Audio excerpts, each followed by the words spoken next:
मंडळी, एक सामान्य उद्योजक ते एक मोठं राजकीय व सामाजिक प्रस्थ होणं, शिवाय हजारो लोकांना रोजगार दिल्यामुळे अनेक लोकांच्या मनात आदराचं स्थान मिळवणं, ते त्याच लोकांच्या आम्हाला फसवलं म्हणून आता शिव्या खाणं, हा असा इतका विचित्र प्रवास ज्ञानराधा मल्टीस्टेट कोऑपरेटिव्ह बँक व तिरुमला ग्रुपचे अध्यक्ष सुरेश कुटे यांचा आहे.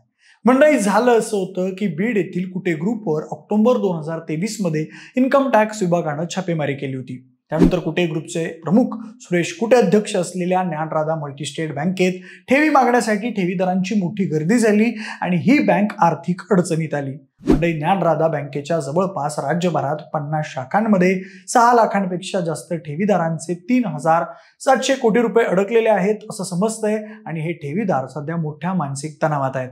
त्यातूनच सध्या रोज कुठे ना कुठे सुरेश कुटे यांच्या विरोधात तक्रारी दाखल होत आहेत. दरम्यान ज्ञानराधा मल्टीस्टेट फसवणूक प्रकाराचा तपास सध्या SIT कडून केला जातोय आणि सुरेश कुटे सध्या कोठडीत आहेत.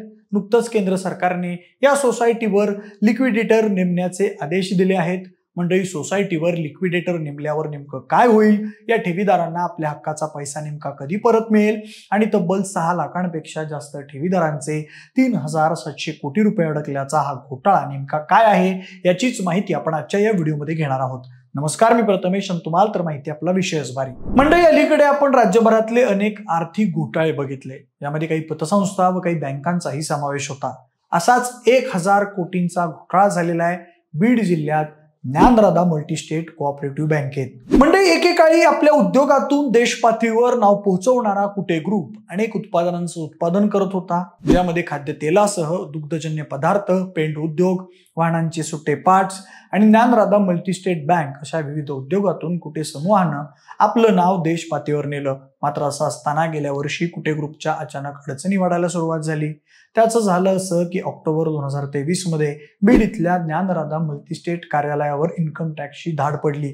इन्कम टॅक्सची धाड पडल्यानंतर ठेवीदारांमध्ये भीतीचं वातावरण पसरलं आणि त्यानंतर ठेवीदारांकडून अनेक शाखांमध्ये ठेवींची मागणी करण्यात आली.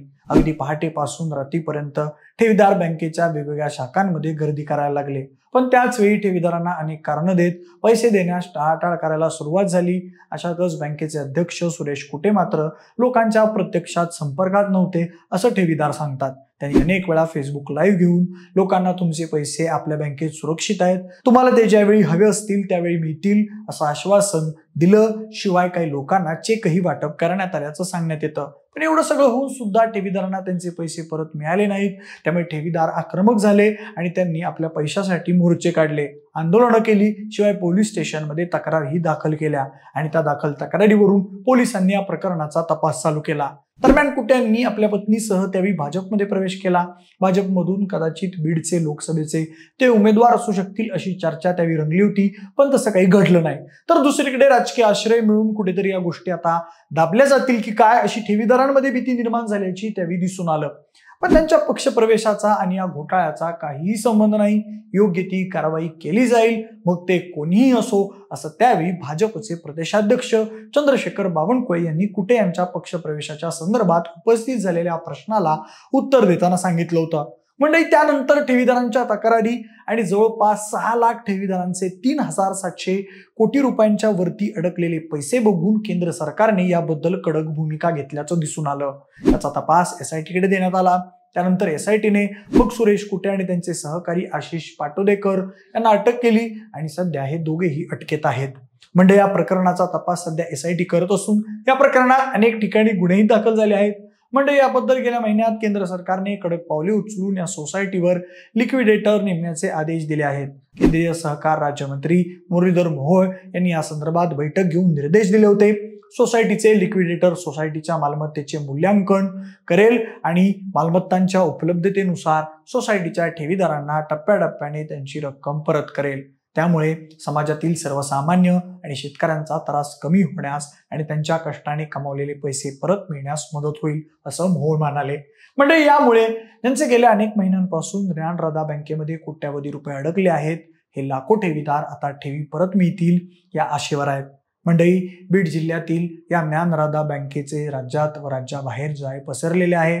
या मल्टी स्टेट घोटाळ्याचे मुख्य सूत्रधार सुरेश कुटे यांची मागील महिन्यात ईडीकडून कसून चौकशी करण्यात आल्यानंतर व केंद्र सरकारने दिलेल्या निर्णयानंतर या बँकेच्या बीड, छत्रपती संभाजीनगर, पुणे व मुंबई या शाखांमधील मालमत्ता सध्या जप्त करण्यात आली आहे.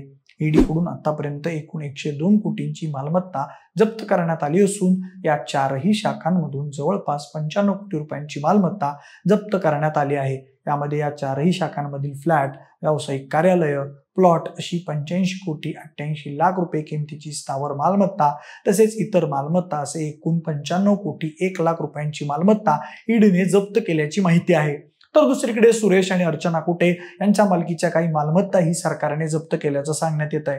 म्हणजे मध्यंतरी एक चर्चा अशी होती की सुरेश कुटे व अर्चना कुटे यांचा घटस्फोट झालाय आणि त्यामागे त्यावेळी असंही कारण सांगण्यात आलं होतं की सुरेश कुटे यांनी घटस्फोट घेताना अर्चना कुटे यांच्या नावावर आपली बहुतांश मालमत्ता केल्याचं समजलं होतं.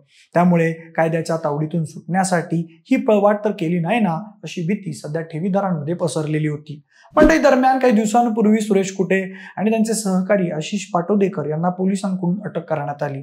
मात्र संचालिका व सुरेश कुटे यांच्या पत्नी अर्चना कुटे यांना मात्र अटक करण्यात आली नाही. शिवाय कुलकर्णी नावाचे बँकेचे व्यवस्थापक होते, त्यांच्यावरही कारवाई करण्यात आली नाही असा काही ठेवीदारांचा आरोप आहे. म्हणजे कुठेतरी कुटे दाम्पत्याला राजकीय आश्रय मिळत आहे का, अशी शंका काही ठेवीदार व्यक्त करत आहेत.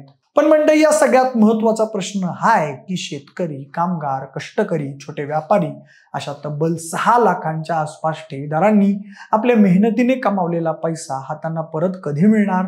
मंडळी, पोलिसांच्या माहितीनुसार या बँकेत ठेवीदार आणि बचत खातेदारांचे एकूण 3,700 कोटी रुपये अडकले आहेत. एवढ्या प्रचंड प्रमाणात अडकलेले हे सगळ्या कष्टकऱ्यांचे पैसे त्यांना परत कधी मिळणार हे अजून गुलदस्त्यातच आहे.